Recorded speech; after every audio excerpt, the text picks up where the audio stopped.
오늘 우리에게 주시는 하나님의 말씀은 신약성경 고린도전서 15장 50절부터 58절까지의 말씀입니다.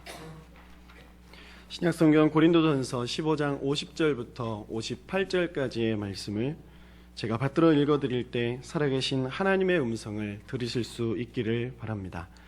형제들아, 내가 이것을 말하노니 혈과 육은 하나님 나라를 이어받을 수 없고 또한 썩는 것은 썩지 아니하는 것을 유업으로 받지 못하느니라.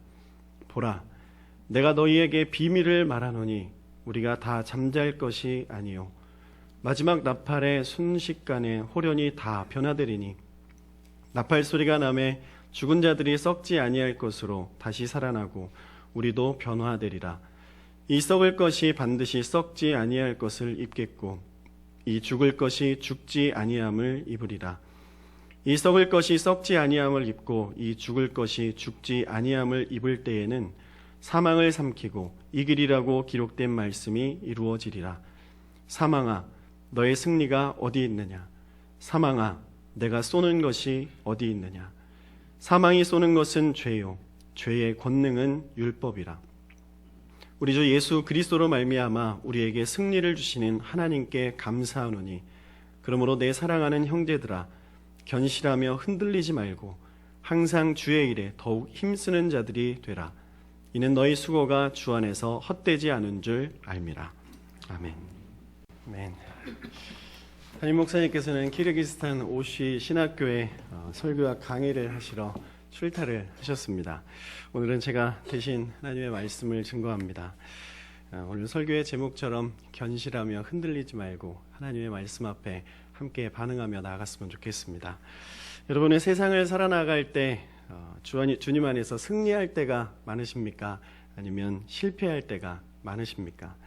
승리할 때는 마음속에 하나님의 말씀이 충분히 거한다는 것을 우리는 인정하며 그 말씀이 우리의 삶을 승리케 한다는 것을 우리가 함께 인정할 수 있을 것입니다. 반대로 주님 안에서 실패하는 경우는 하나님의 말씀이 우리 안에 살아있지 않기 때문에 시작은 좋을 수 있지만 그 끝은 항상 좋지 못한 결과가 있다는 것을 우리의 삶에서 다들 경험하셨으리라고 생각이 됩니다. 정찬우 목사님이라는 분이 날마다 쓰러지는 이 본인의 마음을 표현한 시를 한 편 쓰셨는데 제가 읽어드리겠습니다. 제목, 거짓 없는 기도. 기도를 해야겠고 눈을 감아도 기도말은 입에서 돌지만 마음에서 우러나지를 않습니다. 겨우 몇 마디 중얼거리다가는 황급히 찾는 말, 예수님 이름으로 기도했습니다. 아멘. 더욱 초라하고 허무한 밤이 되었습니다. 성경을 읽어야겠고 신약을 읽을까 구약을 읽을까 이리뒤적 저리뒤적 왔다 갔다 하다가는 마태복음 1장 1절부터 시작합니다. 제 16절을 마치기도 전에 머릿속은 다른 일로 분주합니다. 성경책만 펴놓으면 금방이라도 해야 할 일들이 왜 그리 많습니까?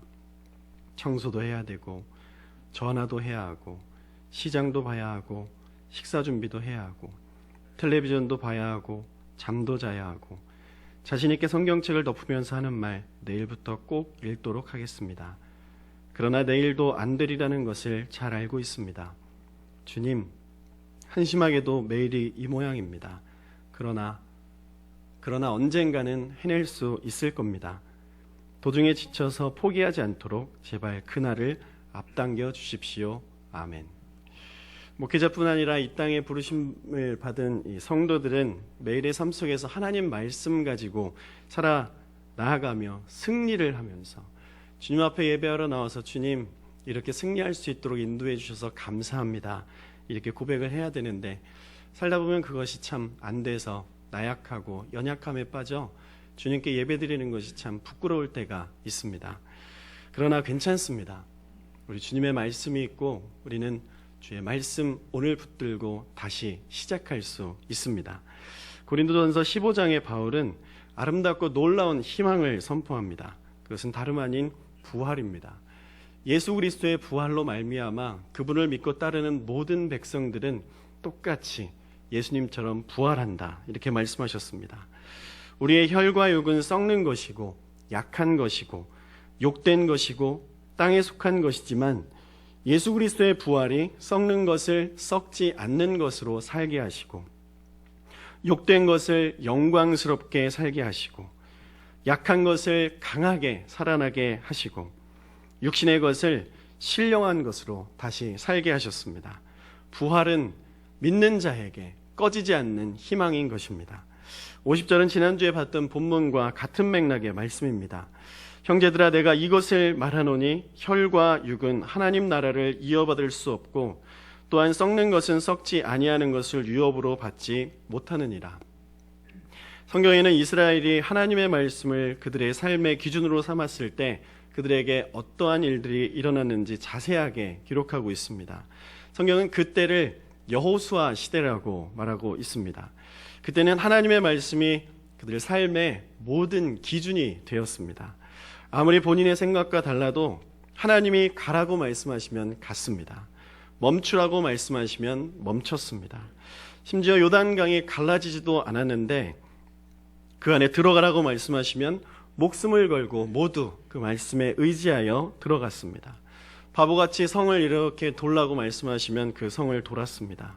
사람들의 조롱이 계속됨에도 불구하고 하나님 말씀이 없으면 움직이지 않고 아무것도 선택하지 않았습니다. 계속 순종만 하였습니다. 그리하여서 이스라엘은 모든 전쟁에서 승리하게 됩니다. 하나님이 약속하셨던 바로 그 가나안 땅을 차지하게 되는 것입니다. 그러나 시간이 지나자 이스라엘이 하나님을 향한 불만이 조금 생겨난 것 같습니다.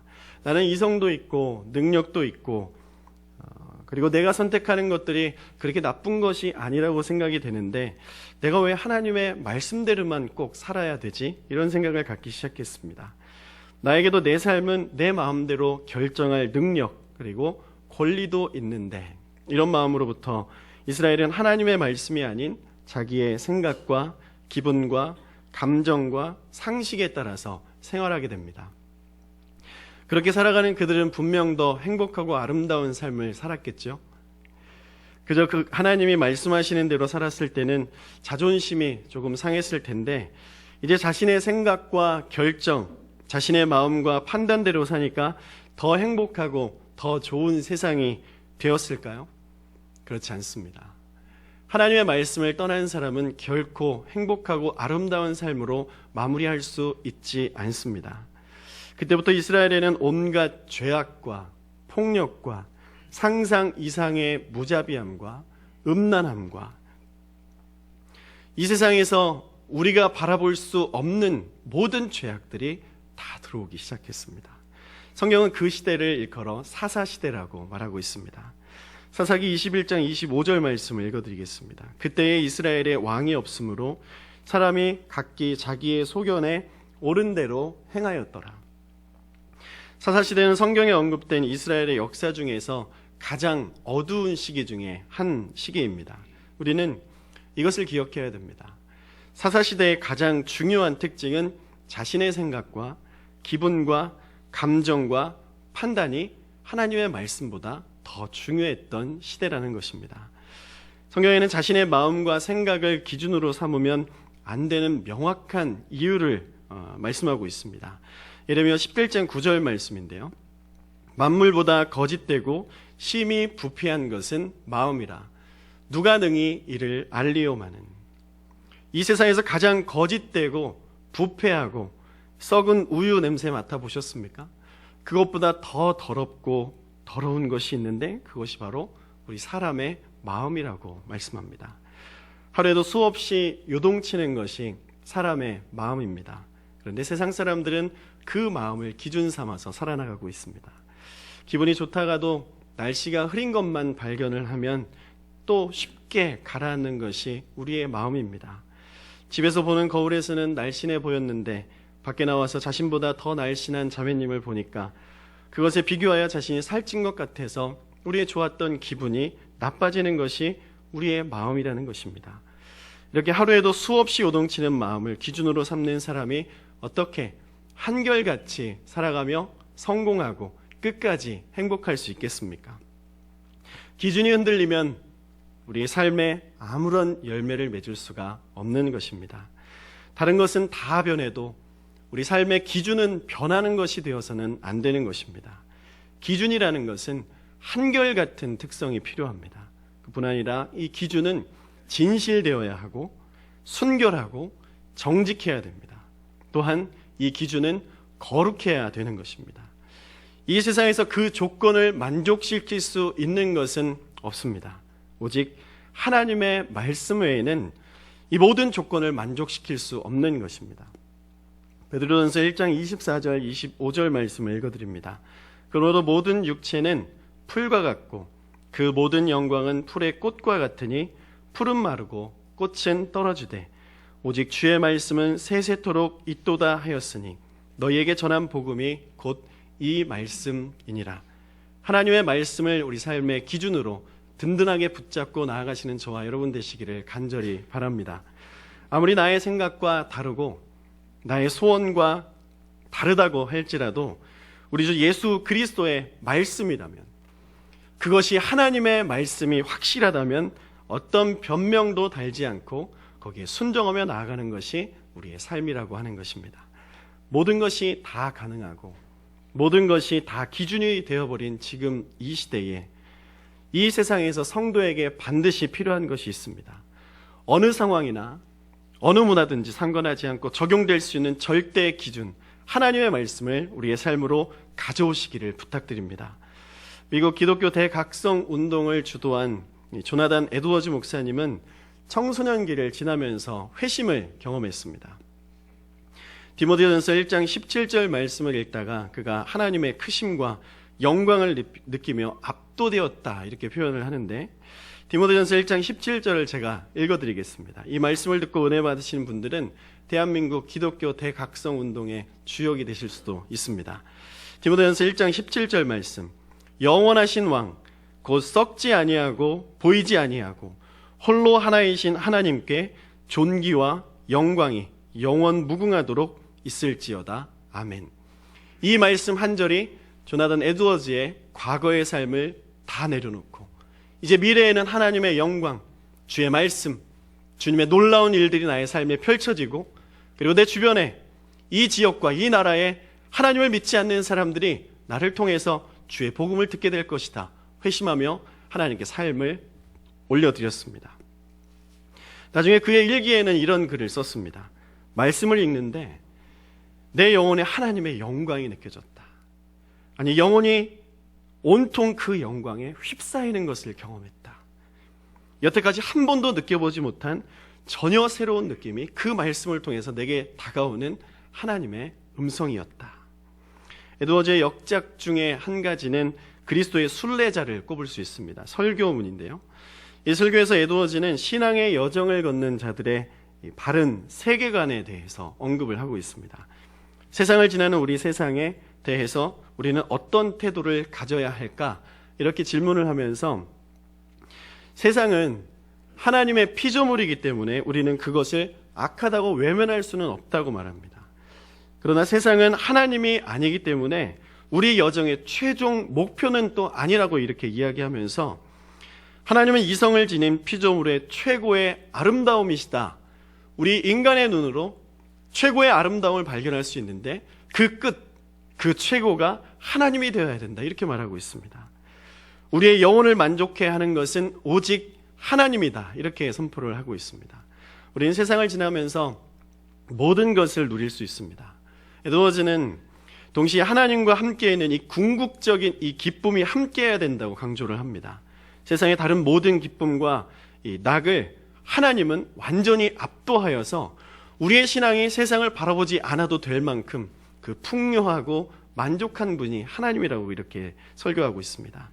레스터 맥그라스는 에드워즈 목사님의 설교를 현대인들의 이 시각에 맞추어서 해석해 주었습니다. 우리는 세상과 그 낙에 안주해서는 안 되며 천국을 갈망해야 합니다.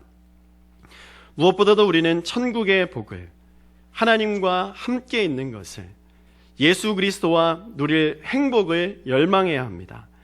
비록 외적인 낙에 둘러싸여 있고 좋은 우정과 인연과 가족 중에 거할지라도, 비록 동료들 모임이 즐겁고 어린이들 속에 유망한 자질이 많이 보일지라도, 그래도 우리는 그런 것들이 자신의 유업인 것처럼 안주해서는 안 됩니다. 그런 것들을 소유하고 누리고 활용하되 하나님이 명하시면 언제라도 버릴 각오로 천국을 위해서 내 삶의 모든 것들을 선뜻 내어드릴 각오로 그리해야 합니다. 이렇게 풀어주었습니다. 이 세상의 아름다움을 즐기고 취할 것을 인정하는 이 에드워즈의 설교는 이 세상을 살아가면서 살아가는 우리 성도들의 삶에 큰 위안과 격려를 주기도 합니다. 그러나 성도는 그 다음의 것을 생각을 할 수 있어야 되죠. 피조물이 이렇게 멋지다면 창조주 하나님은 얼마나 더 멋지고 아름다울까? 이 기대를 우리가 모두 가지면서 이 세상을 살아나가야 하는 것입니다. 언젠가 우리는 그분과 함께 있게 될 것입니다. 그것을 어떻게 확신할 수 있을까요? 성경에 기록된 예수 그리스도의 십자가의 죄사함과 부활의 능력이 바로 그 증거인 것입니다. 우리는 이 땅의 좋은 것들을 버리고 가장 좋은 것을 취하게 될 날이 올 것입니다. 이것을 우리가 함께 믿음으로 고백하면 좋겠습니다. 우리에게 아직 최고의 날은 오지 않았습니다. 바울은 계속해서 진리의 말씀을 힘차게 선포합니다. 51절 보라 내가 너희에게 비밀을 말하노니 우리가 다 잠잘 것이 아니요 마지막 나팔에 순식간에 호련히 다 변화되리니. 요즘 피터슨의 메시지 성경에는 이렇게 번역되어 있습니다. 그러나 나는 여러분에게 나도 다 이해하지 못하는 놀라운 비밀을 알려드리겠습니다. 우리는 모두 죽지 않고 변화될 것입니다. 이 말씀의 내용이 이런 것입니다. 바울은 살아있는 상태에서 예수님을 붙들 자도 그리고 잠자는 자, 즉 죽음에 처한 자도 함께 일어나서 주님을 볼 자들이 성도라고 이야기합니다. 예수님 믿는 사람들 모두는 죽을지라도 이미 죽어 있을지라도 주님 재림하실 때 그 주님 앞에 다 살아날 것이라고 이렇게 선포합니다. 바울은 이것을 본인은 믿기는 하지만 본인도 다 이해할 수 없다고 이렇게 이야기합니다. 태양의 후예가 방영될 때 목요일 방영이 끝나면 종말을 경험하는 것 같은 그런 느낌을 받는 사람들이 많았습니다. 그래서 이런 마음으로 그 다음 주 수요일까지 어떻게 기다릴까 이렇게 낙심하면서 숨이 멎는 듯한 느낌을 가지고 하나님의 은혜로 수요일까지 잘 옵니다. 잘 버티고 또 수요일 목요일을 행복하게 살다가 또다시 종말을 경험하는 느낌을 반복했었습니다. 바울은 연이어서 52절에 이렇게 말합니다. 나팔 소리가 나매 죽은 자들이 썩지 아니할 것으로 다시 살아나고 우리도 변화되리라. 이것이 끝인가 보다. 죽음이 끝인가 보다 생각했던 그 사람들에게 나팔 소리가 불려지고 다시 그들이 일어나서 영생을 얻고 주님을 찬양하게 될 것이다. 이렇게 말합니다. 태양의 후예가 종영되고 다시 나팔 소리가 울려 퍼졌습니다. 재방송을 하기 시작했습니다. 송중기의 몸살이 났더니 자매님들은 송중기의 재림으로 말미암아 다시 변화되고 삶의 의미를 회복하는 일들을 경험하고 있습니다. 바울은 부활의 주님을 다시 만나는 것이 우리가 태양의 후예와 송중기를 앙망하는 이것보다 더 높은 것이라고 이야기합니다. 비교할 수 없는 것이라고 바울이 이야기해주고 있습니다. 우리의 왕 예수 그리스도 영광스러운 재림을 알리는 나팔 소리가 들릴 것이다. 여러분들의 귀에 생생하게 들릴 것입니다. 예수님 부활하시고 승천하셔서 재림하실 것을 약속하셨습니다. 그리고 그 시기가 정확히 언제인지는 모르겠지만 이 사건은 전적으로 하나님의 손에 있지만 이것은 약속된 것이다. 사람의 약속이 아니고 우리 인생의 기준으로서의 약속이 아니라 우리 창조주 하나님의 기준, 주님의 말씀에 약속된 것이다. 바울은 선포하면서 이 믿음 앞에서 견실하여 흔들리지 말라고 조언을 하고 있는 것입니다. 주님의 일들은 영광스럽게 진행될 것이고 저와 여러분은 그 앞에서 서게 될 것입니다. 우리 주님 오실 것입니다. 사랑하는 성도 여러분, 이것은 사실입니다. 불변하는 진리인 것입니다. 우리 주님 오실 때 우리 함께 일어날 것입니다. 부활할 것이고 우리가 한 번도 경험하지 못한 그 아름다움 앞에 우리가 당당히 서서 찬양하고 예수님과 함께 먹고 마시며 그 앞에서 영원히 살게 될 것입니다. 오늘 본문에서 우리를 가르치는데 이 우리는 고린도 교인을 가르쳐주고 있습니다. 우리 주님이 오셔서 교회에 있는 모든 성도들을 일으켜 세워주실 것이라고 말씀합니다. 우리는 여전히 말씀으로 살아야 하지만 말씀으로 살지 못하고 있습니다. 그러나 여전히 썩을 것을 사랑하며 세상의 아름다움에 취해 있는 우리들에게 주님은 죽지 않을 몸으로 오실 것이고 우리의 몸을 구원시키시고 부활시켜 주신다고 말씀하고 계십니다. 여러분이 그 몸을 입으실 것입니다. 여러분의 의가 아니라 예수 그리스도, 오직 예수 그리스도의 공로로 그 일들이 가능하게 될 것입니다. 이것은 약속입니다. 믿기만 하면 이 놀라운 은혜가 여러분들의 삶에, 우리 가정에, 이 나라와 세계 열방에 임하게 될 것입니다.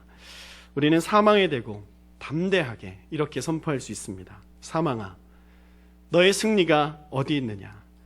사망아, 내가 쏘는 것이 어디 있느냐? 사탄은 지금도 오는 사자처럼 두루 다니면서 삼킬 자를 찾고 있습니다. 우리는 사탄을 두려워하지 않아도 됩니다. 세상에서 유혹받고 시험당하여 쓰러질 때 이 말씀을 선포하십시오. 사망아, 너의 승리가 어디 있느냐? 사망아, 네가 쏘는 것이 어디 있느냐? 나는 약하지만 너는 이제 질 것이다. 내가 예수 그리스도의 이름으로 너에게 선포한다. 떠나가라. 떠나가라. 이 선포가 하나님의 무기입니다. 이 무기가 우리들의 입술에 담겨져 있습니다. 사랑하는 성도 여러분, 이 무기를 사용하시면서 이 세상의 하나님의 나라의 확장에 그 놀라운 일에 동참하시는 여러분들 되시기를 주님의 이름으로 부탁드립니다. 이사야서 43장 18절 19절 말씀입니다. 너희는 이전 일을 기억하지 말며 옛날 일을 생각하지 말라. 보라, 내가 새 일을 행하리니 이제 나타낼 것이라. 너희가 그것을 알지 못하겠느냐? 반드시 내가 광야의 길을, 사막의 강을 내리니. 우리 주님께서 우리의 삶에 그렇게 하실 것입니다. 주님은 우리의 삶에 새 일을 행하기를 원하신다고 말씀하십니다.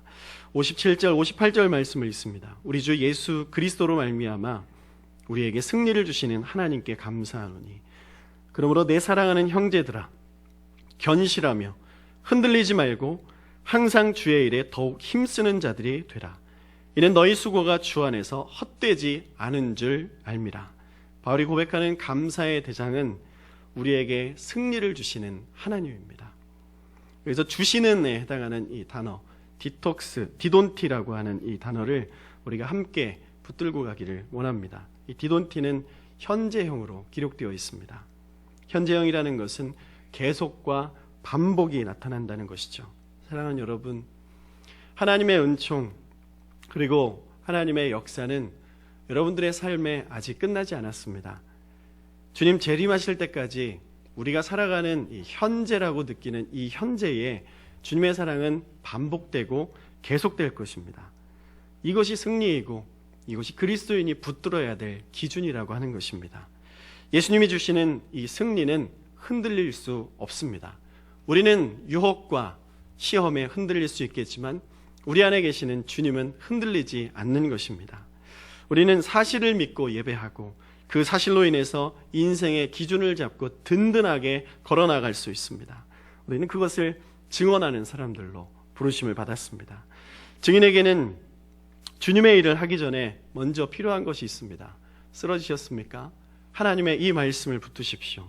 히브리서 12장 28절 말씀. 그러므로 우리가 흔들리지 않는 나라를 받았은즉 은혜를 받자.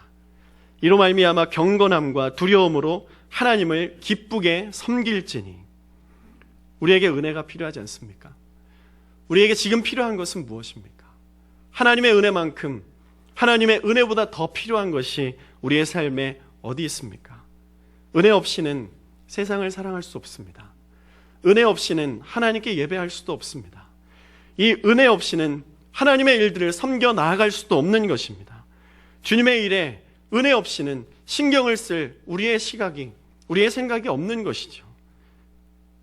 부활하신 주님을 믿는 사람들은 세상에서 견실하며 흔들리지 말고 주님의 일을 하는 것에 더욱 힘쓰는 자들이 되어야 되는데 그 일 감당하기 위해서 히브리서 기자는 우리가 먼저 은혜를 받자 이렇게 말씀하고 있습니다. 우리에게 은혜가 계속 공급되지 아니하면 생명은 살아나지 않습니다. 여러분들 안에 있는 신앙, 은혜의 경험이십니까? 현재 계속되고 반복되는 넘치는 생수가 공급받는 이 현재형의 은혜이십니까? 과거에 받았던 그 은혜가 내 삶에 이 신앙의 중심으로 자리 잡아 있는 분들이라면 오늘 이 말씀 붙드시고 주님 내게 지금 은혜를 주시옵소서 간구하시면서 주님 앞에 나가셨으면 좋겠습니다. 우리가 하나님의 은혜를 받지 아니하면 주의 선교의 일들을 감당할 수 없습니다. 주님의 은혜를 받지 아니하면 우리 삶 속에서 이겨낼 수 있는 힘이 없는 것입니다. 부활의 주님의 은혜가 저와 여러분에게 있었습니다. 지금도 있습니다. 앞으로도 이 주님의 은혜가 계속 우리에게 있게 될 것입니다. 주님의 일이 저와 여러분 안에서 풍성하고 그리고 더욱 탁월하게 나타나게 될 것입니다. 우리의 수고는 결코 헛된 것이 아닙니다. 여러분, 은혜를 받으십시오. 은혜의 자리를 사모하십시오. 이것이 우리가 견실하고 흔들리지 않을 수 있는 유일한 방법입니다. 그리고 하나님의 일을 하십시오. 재능과 지혜와 돈과 명예, 우리는 세상에서 가지고 있습니다. 이런 모든 것들이 하나님의 은혜로 사용되지 아니하면 다 헛것이라고 솔로몬은 자신의 삶을 비추어 보면서 전도서에 그 지혜로 가득 담아놨습니다. 솔로몬은 이것이 헛된 것이라고 말하면서 우리에게 가진 것이 누릴 수 있는 것이고 하나님께서 주신 것이지만 이것이 하나님의 은혜로 사용되지 않고 나의 은혜와 나의 삶의 영광을 위해 사용되면 모두 다 헛된 것이다. 그리고 좋지 못한 열매를 맺게 되는 것이다. 이렇게 말하고 있습니다. 주님의 은혜만이 우리에게 복입니다. 주님의 은혜를 사모하십시오. 그것만이 헛되지 않습니다. 세상은 계속해서 우리를 유혹합니다. 그렇지 않아.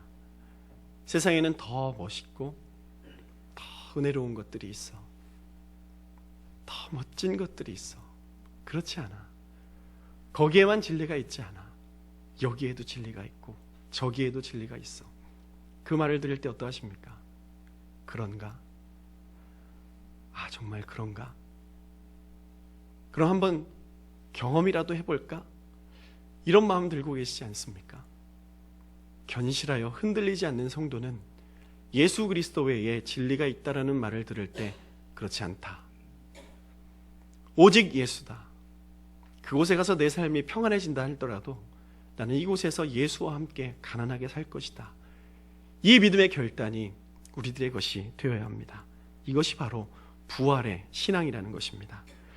이 신앙을 통해서 열방의 그리스도의 향기가 펼쳐지게 될 것입니다. 하나님께서 우리들에게 이러한 신앙을 허락해 주셨습니다. 이 신앙으로 하나님의 은혜를 받음으로 견실하여 흔들리지 않는 모든 성도님 되시기를 주님의 이름으로 축원합니다. 우리 함께 기도하겠습니다.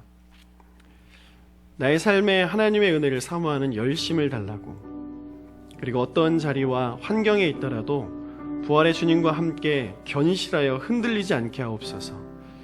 그리고 나의 삶의 모든 것들이 하나님이 기뻐하시는 일이 되게 하여 주시옵소서.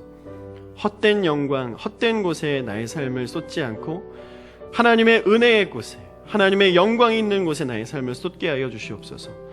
그리고 우리 교회가 그런 일들을 감당하며 헛되지 않은 사명 감당케 해달라고 우리 다 같이 주님 앞에 기도하며 나아가겠습니다. 신실하신 하나님 아버지, 그리스도는 교회의 머리시라고 하셨습니다. 우리는 그 안에서 몸이 되고 하나로 연합하여서 주님의 일들, 주님의 뜻을 발견하면서 나아가라고 말씀하십니다. 성령님 우리 안에 오셔서 아버지 하나님, 주님께서 원하시는 일들을 가르쳐 주시고 말씀하여 주시옵소서. 무엇보다도 우리에게 은혜를 허락하여 주시옵소서. 이 부활의 능력, 승리의 경험, 이 승리를 가지고 우리가 매일매일 살아가기를 원하오니 성령님 이 삶 속에서 함께하여 주시옵소서. 부활하신 나의 주 예수 그리스도시여, 이 시간 참된 진리의 말씀 아래에서 예배하며 주님의 아름다움을 찬양하고 그 은혜 아래에서 견실하며 흔들리지 않을 것을 결단하게 하시니 감사합니다. 오 주님, 우리의 모든 삶이 하나님의 기쁨이 되는 삶이 되게 하여 주시옵소서. 우리의 모든 수고가 주 안에서 결코 헛되지 않게 하시고 열매 맺어 주시옵소서. 담임 목사님과 사모님의 키르기스탄 사역에도 모든 수고가 헛되지 않도록 주여 열매 맺어 주시옵소서. 예수 그리스도의 이름으로 기도드립니다.